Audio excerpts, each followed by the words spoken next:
Okay, in this video, I'm recording solutions for Linear Algebra Classwork 3-4. This is like a Unit 3 review, some conceptual exercises related to linear independence in non-singular matrices.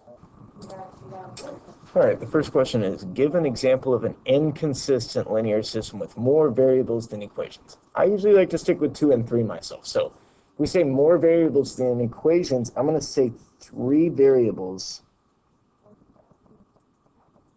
and only 2 equations. Okay, so I've got the 3 variables. I'll use x, y, z. Okay, and I think the easiest thing that I could do would be x plus y plus z equals 1, and x plus y plus z equals 0. Okay, you can maybe just see that this is inconsistent. It's just not possible. This is equivalent to saying 1 equals 0. But in terms of the matrix, it's going to be 1, 1, 1, 1, 1, 1, 1, 0. And if we were to subtract row 2 minus row 1, we would have a row of all zeros and then something not 0, which is evidence of an inconsistent system. Okay.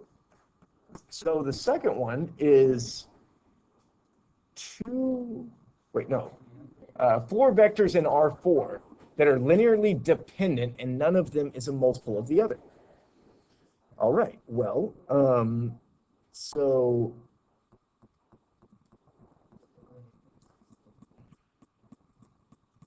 let's say I've got 1, 1, 0, 0. And maybe I also have 0, 0, 1, 1. Okay, really what I can do to keep them from being multiples of each other is I can just like add combinations of these two together. So maybe I'll say, 3, 3, 4, 4. Or maybe -3, -3, 10, 10. Okay, this will be a linear dependent set. You can check it yourself. But these are all just living kind of in the span of the first 2. And I know you don't know about span yet, but you could kind of get what I'm saying. Is that the first 2 are generating the entire space, and the second 2 just clearly are combinations of the first 2. And none of these is a multiple of the other. Number 3 would be, is the set linear independent? Okay.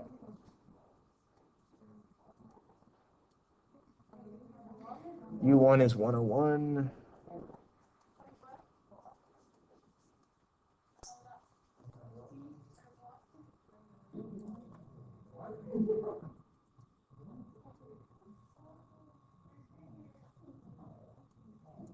Had to intervene and make sure none of my calculus students had the wrong idea about speed and velocity. And U3 is 0, 1, 2. Right? And so the question is the set U1, U2, and U3 linear independent? Well, I'm going to find that by row reducing.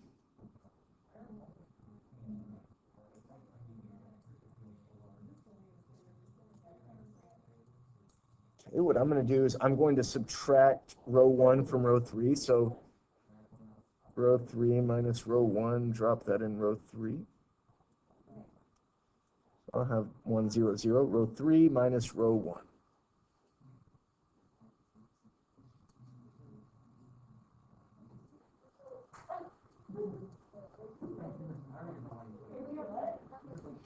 Okay, now what I'm going to do is I'm going to subtract row 3 minus row 2.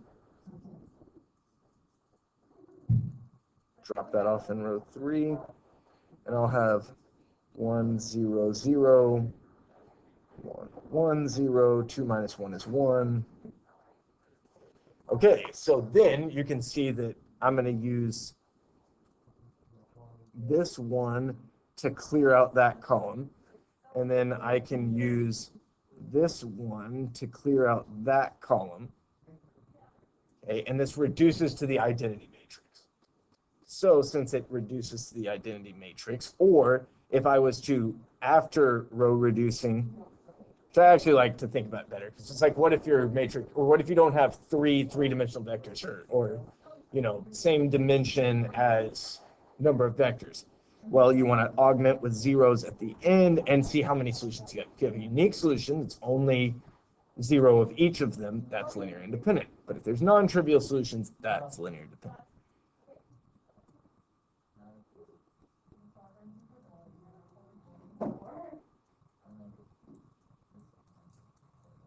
Okay, right? Because we're trying to see what kind of combinations of the columns gives us the zero vector, which is the same as row reducing the matrix augmented with the zero vector.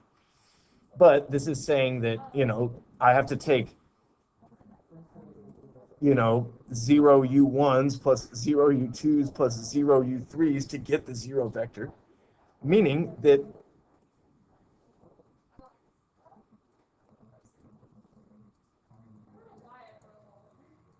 the set that holds U1, U2, U3 is linear independent.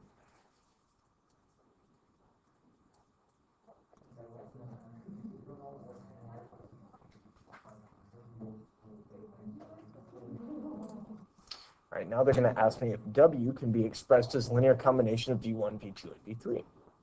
And it can. Wait, I'm not sure, actually. Who knows? Really unsure. What I'm going to need to do is I'm going to need to do some row reduction. I'd say the odds are pretty good because I'd need V1, V2, and V3 to be pretty dependent in order to not be able to land on W, which is 1, 0, 0. But regardless, what I'm going to do, I'm going to say, I'm going to say some number of V2s plus some other number of V1s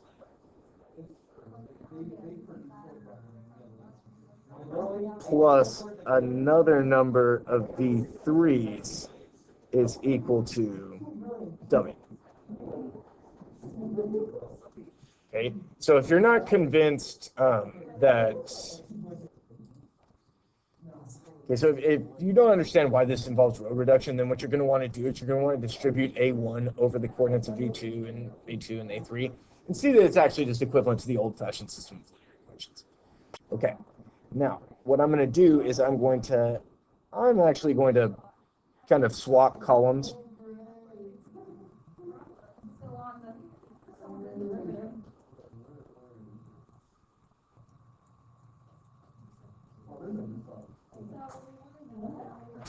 Okay, it's just I'll have to remember that the first number I get is going to be actually the number of V2s that I take. But and it said to express it as a linear combination, so we'll see. Okay, what I'm going to do is, well, I don't really have anything to do with the with row 2. I was like, oh, that's really useful. But there's not anything else in column 2 to be cleared out. So, okay, anyway. So 1, 0, 0. I'm going to add 2 of row 1 to row 3. That'll be a 0. 2 of row 1 to row 3. 2 of row 1 to row 3. Oh, that's a problem, right?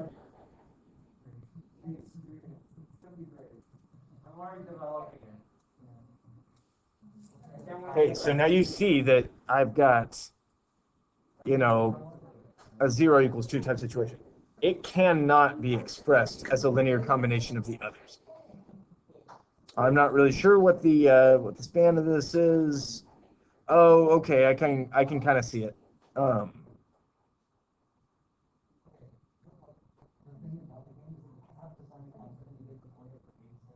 Oh yes, 3v1. Yeah, that v3 is 3v1 minus v2, which is to give you a hint of where we're going in this class. Wait, oh no, that was the wrong color.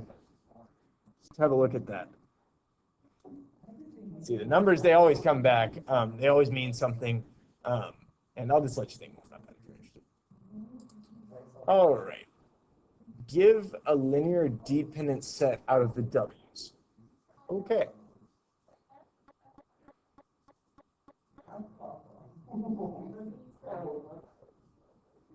Okay, I can only think of two, right? I can say, okay,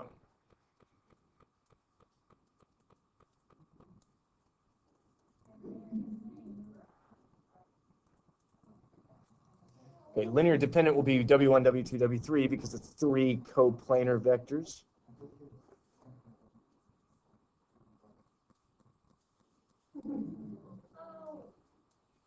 Okay, and two vectors is all you need to span a plane. But one thing that you'll grow to realize is that if you have a linear dependent set and you add another vector to it, it's still going to be linear dependent, right? Because there's already some redundancy, and you add another vector, it's going to be even more redundancy. So I'm going to just say, I could also say W1, W2, W3, and W4 is linear dependent because it's a set of four three-dimensional vectors. And if there's more vectors than the number of dimensions, automatic linear dependent. That's theorem 11 in your textbook. All right, when they ask me to write down a linear independent set out of the set of W's, well, there's going to be a lot of these. Okay, one vector on its own will be linear independent. Okay, any set of two of the three-dimensional vectors that aren't on a line will be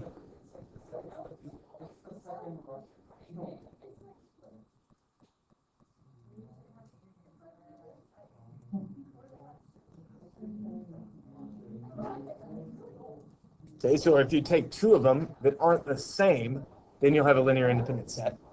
If you want 1, 2, and 4, that would be a linear independent set.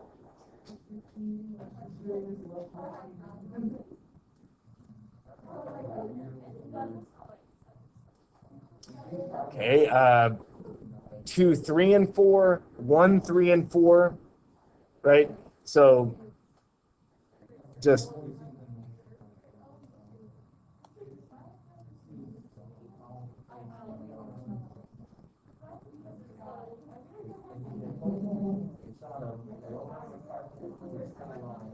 all right.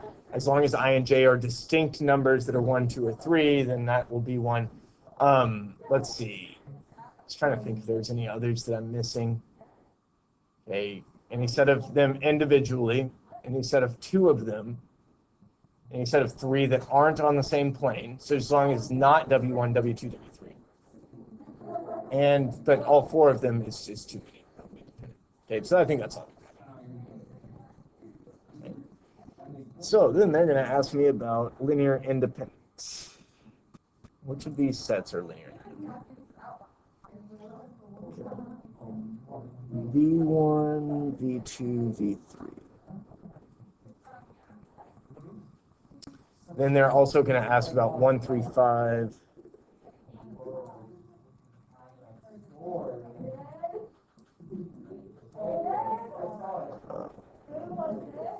Then V3, V4.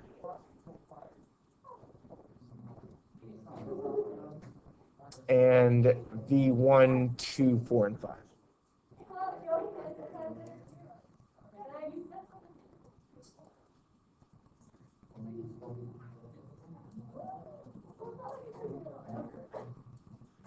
All right. So when you look at the actual figure, you see that V1, V2, and V3 all live on the green plane. If you have three coplanar vectors, there's some redundancy there. You only need two to span a plane. So I'm going to say that this is linear dependent.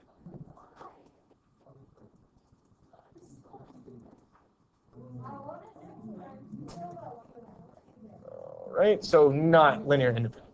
The next one is 1, 3, and 5. All right. No, because you could consider 1 and 3 are on the same plane, but 5 isn't on that, so it's giving you access to new points off of the green plane. Or you could say 3 and 5 are both on the yellow plane, and V1 will give you access to points off of the yellow plane. So this is going to be independent.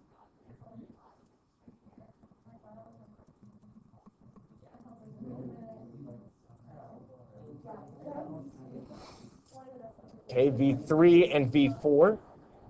Those are two vectors that are not collinear, so they will be independent.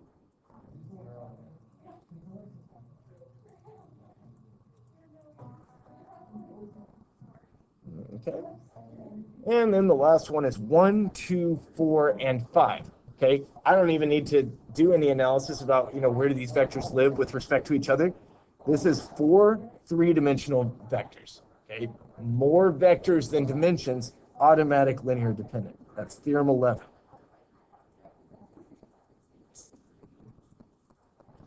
The thing about theorem 11 is, though, don't go taking that to, the professor next year when you're in some other linear algebra class using some other textbook. It's not like widely accepted to be theorem 11. It's just like what we're going to call it in the textbook. Okay, that's number 7. Okay. 8. 8's kind of strange. I'm trying to remember how it worked. Okay, A equals the matrix W1 and W2. Okay, so it's got 2 columns. And which of the following equations have solutions at all? Okay, so there's AX equals, what is it, W3.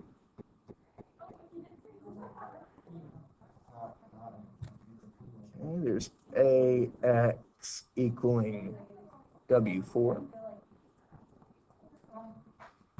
And AX equals 0. Okay, the first thing I'm going to point out is that this is homogeneous.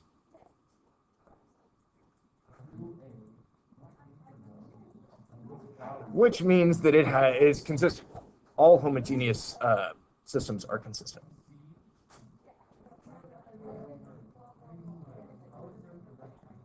And when I say consistent, I mean that there is at least one solution. So for these, what you have to think is that can we express W3? So if A is W1 and W2 and X, I can just write that for you. It's going to be a 2-dimensional vector. I'll just call it A and B. Yeah, that's fine. That means that AX is actually going to be AW1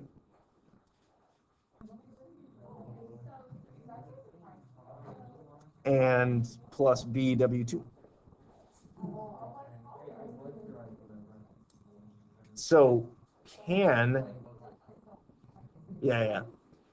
W3 be expressed as a linear combination of W1 and W2?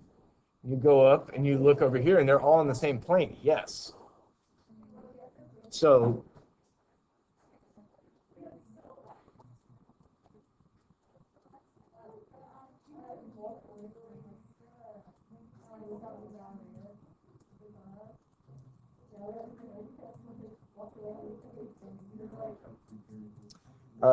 as a combination of W1 and W2.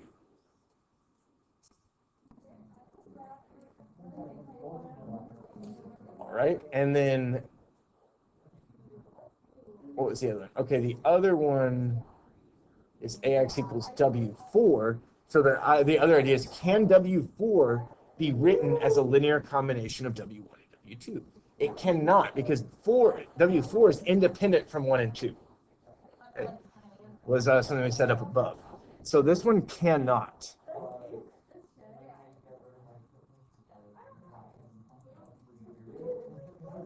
Cannot be written as a combination of W1 and W2. Therefore, it does not have any solutions. Okay. If you need more support on that one, just come talk to me about it. I feel like I could draw you better pictures than I just did. I'm gonna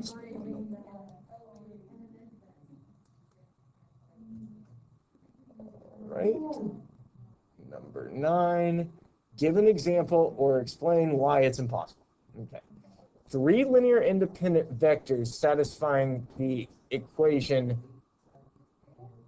no.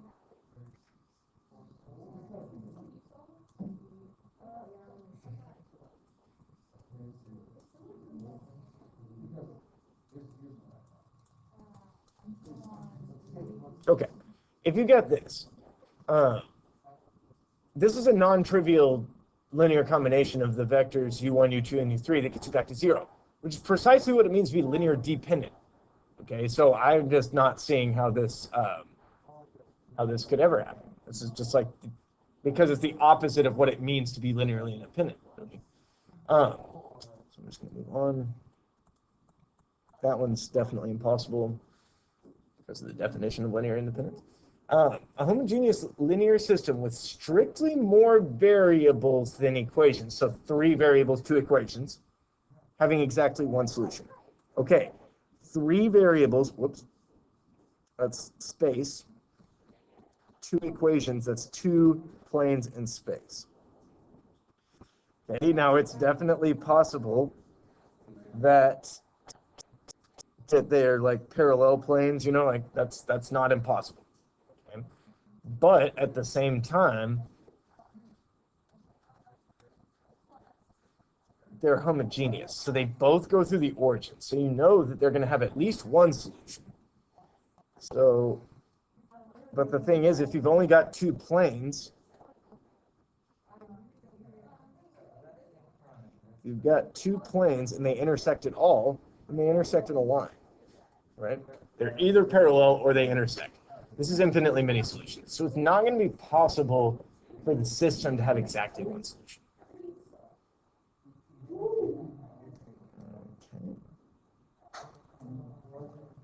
Okay, for number 11, give an example. Okay, so I think they're already spoiling the answer to you. Of a linear system of equations with more equations than variables. So 3 equations, 2 variables, and exactly 1 solution. Okay, 3 equations, 2 variables. Okay, so that's 3 lines in the plane. Okay, so maybe I've got this, I've got another line, and then there's yet another one. And we're going to pretend that those all ran into each other right there. Right? Okay, I just need to make sure that, you know, so I think what I'm going to do to write this is I'm going to think of the answer from the beginning. I'm going to say that x is 1 and y is 1. How about that? So yeah, that's...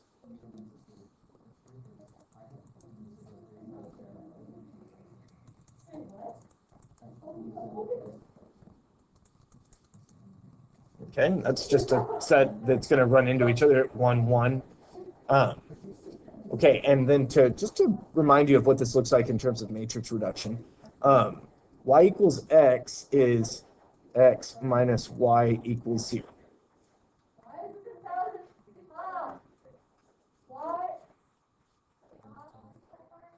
All right. All right, so then you see that you've got, I rewrote the blue and the green equations to put them in standard form so that this is like, you know, if you're going to write this as system, well, let's see, x minus y equals 0, so that would be 1, negative 1, augment with 0. The other one is 1x plus 1y equals 1, and then the green line is 1x plus 0y equals 1. Okay, so I don't know. That's just something. Okay, the next one is asking me for a linear system of equations with more variables than equations and exactly 1 solution. Wait, isn't that exactly... Yeah, that's the exact same as 11. Wait, no. System of equations with more variables, 3 than equations, and exactly 1 solution. That's not possible. You need at least as many equations as variables in order to get a unique solution. Okay, so this is impossible. 12, impossible.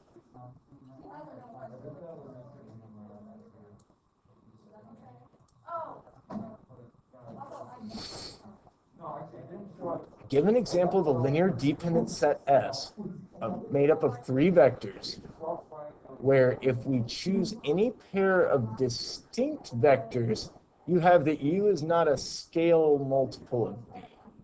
Okay, that's a strange way of asking it. Okay. So basically, none of these are a multiple of the other. But we know how to do this. I already mentioned this. So I'm going to say, I'll write down S equals.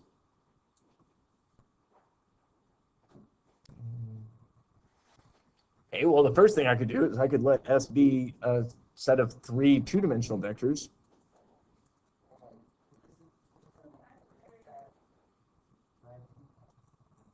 And it doesn't matter what the third one is, just as long as you have 3, that's too many, right? That's going to be dependent automatically.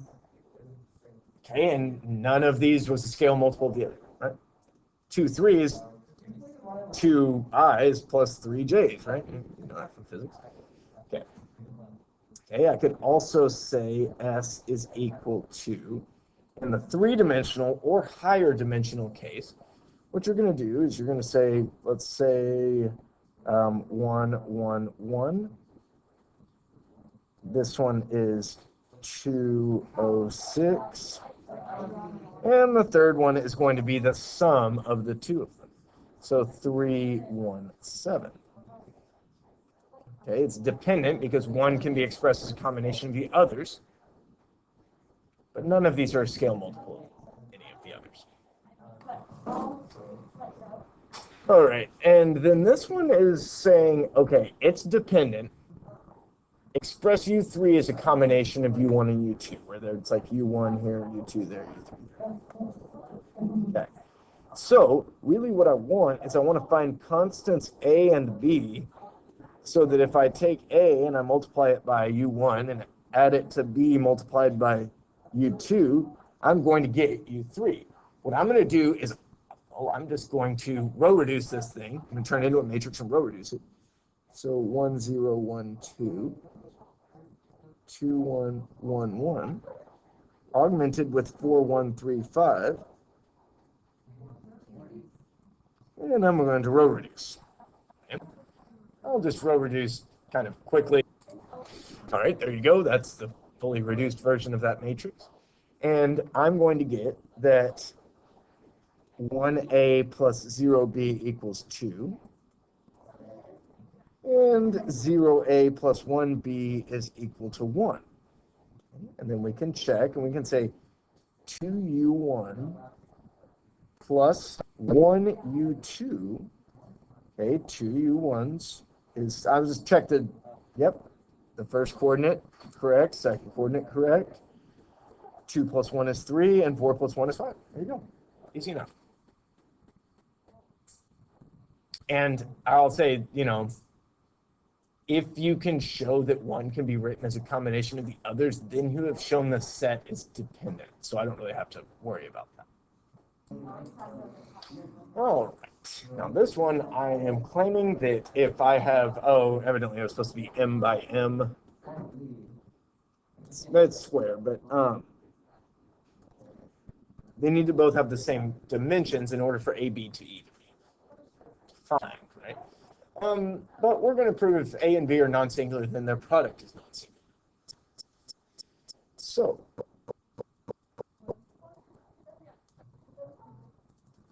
let me think about this. So if A is non-singular, then AX equals 0 gives me automatically X equals 0. That's what it means to be non-singular. Okay, and I can say the same for B because B is also going to be non-singular.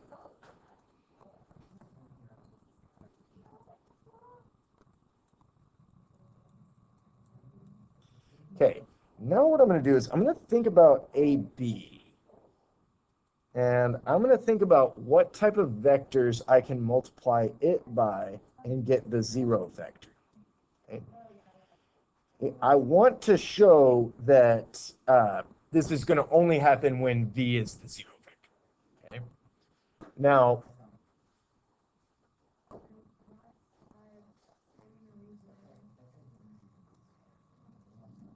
want to show V must equal the 0 vector.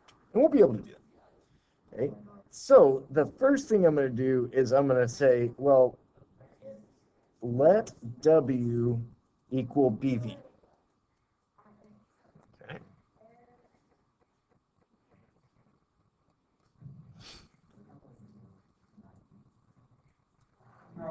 then I've got A times, well, BV is W. AW is equal to 0.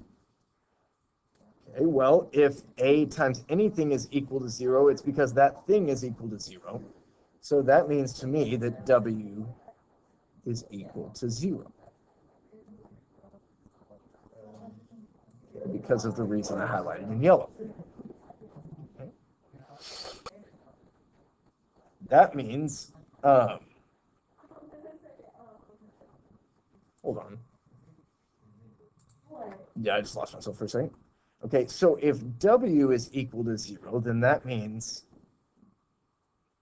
now we have BV equals W, which is 0.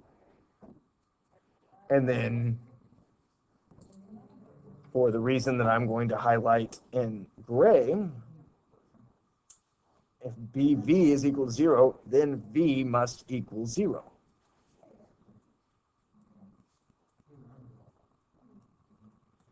And okay. And so since I showed that if B was a vector, that ABV was 0, then B had to be 0. This means that AB is non-singular.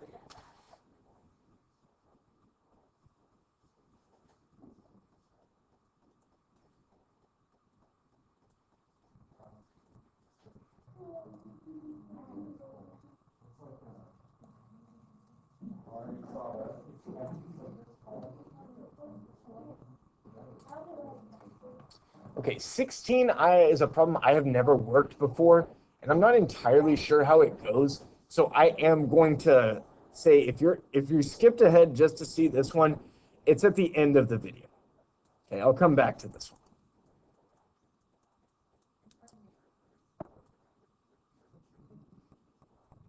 Okay, let's give myself some room to work that one. I think I know how it's going to go, but I want to give myself some time to work it.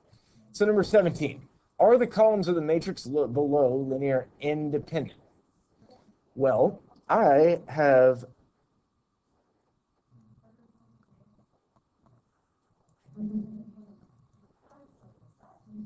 230 and 001.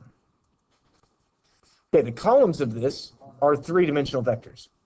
There's 4 columns, meaning the columns are automatically linear dependent, okay, because there's more vectors than dimensions. Whoops. All right.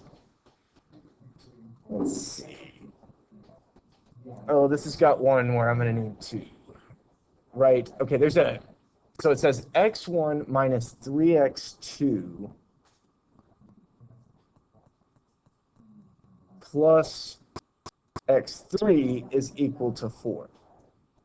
Then 2x1, 0x2s, and negative 8x3s are equal to negative 2. Then after that, I've got negative 6x1s, 6x2s, ax3s equaling b. And since I've got 6's in this problem, I'm going to use capital B so you don't get confused. I know my penmanship. I know y'all can get confused with that. Okay, what we're going to do is we're going to use this 1 to clear out the rest of that column. Okay, y'all should be very familiar with that operation by now. Okay, so 1, 0, 0. Okay, subtracting 2 row 1s, that'll give you a 6 there. Subtracting 2 from above. Subtracting 2. So negative 2 minus 8 is negative 10. All right. Then in row 3, I'm going to add 6. Okay, so I'm adding 6 of these. So 6 minus 18 is negative 12. A plus 6. And then B plus 24.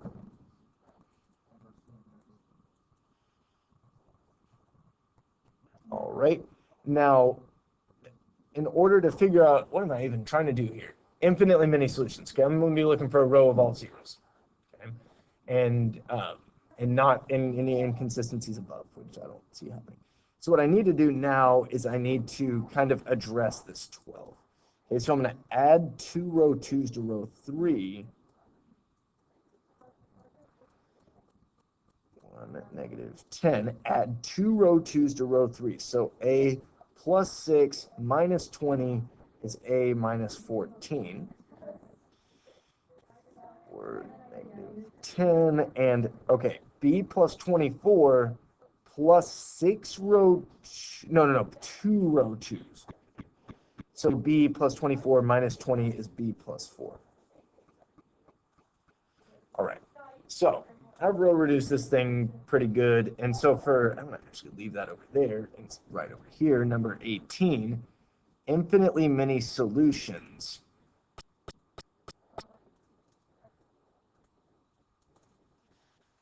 That's going to be where a minus 14 is 0 and b plus 4 is also 0.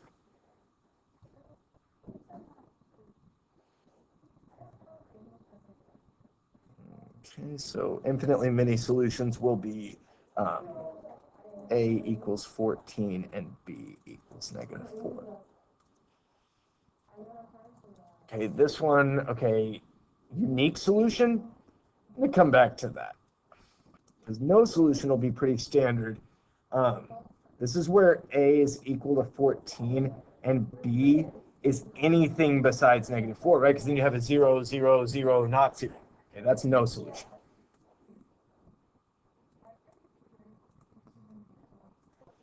Okay. Okay, for a unique solution, okay, I think just as long as a is not equal to 4, not equal to 14. It says give an example of values. So what I'll say for this one, no solution, I'll say a equals 14 and b equals 0. Okay, that's an example. For a unique solution, I'm pretty sure that just as long as a minus 14 is non-zero,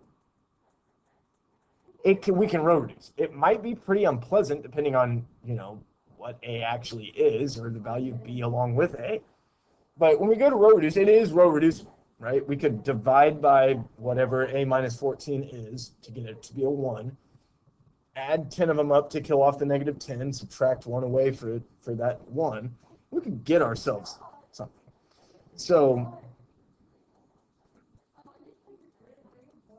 I think if you take a equals 0 and b equals 0, then you'd have negative 14 and 4, and I mean, it wouldn't be the nicest thing ever, but you could get yourself a solution. Is that it? No. All right, express v is the linear combination of the vectors below. Just won't stop. And I know that I still need to go back and do one. So I've done this enough times, I think I don't need to convince you why. I'm just going to do this. 1, 2, 0, 1, 2, augmented with 3, 5, 11. Okay, so I go in, I have 1, 0, 0. I'm going to subtract.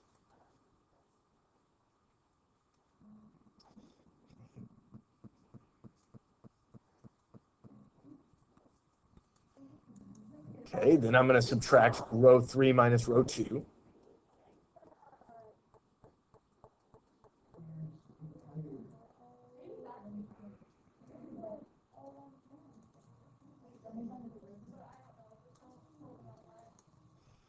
Right, so I'm going to use that 1 to clear off there. So I'll have 0, 0, 1, 3, 0, 1, 0. I'm subtracting 3 from 5. And then I'll have 1, 0, 0. And I'm going to end up needing to subtract away that 2 from the 3. And it looks like 1 u1 plus 2 u2 plus 3 u3 is equal to vector v, which is what they'd hoped for. Okay, last but not least, here we are at the end of the video, and I'm going to do number 16. I'm going to do that off to the side.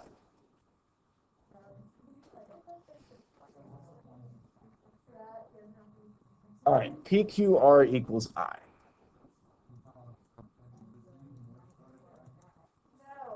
Okay. Oh, okay. So if they're non-singular, then their inverse exists. I was like, why does it need to be non-singular? I don't really see where that was going. Okay. Yeah. If P, Q, and R are non-singular, then P inverse, Q inverse, and R inverse will exist. Okay.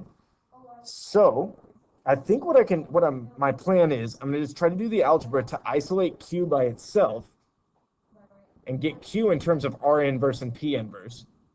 And then I will invert that to get an expression for Q inverse in terms of P and R. I think I see how it's going to be.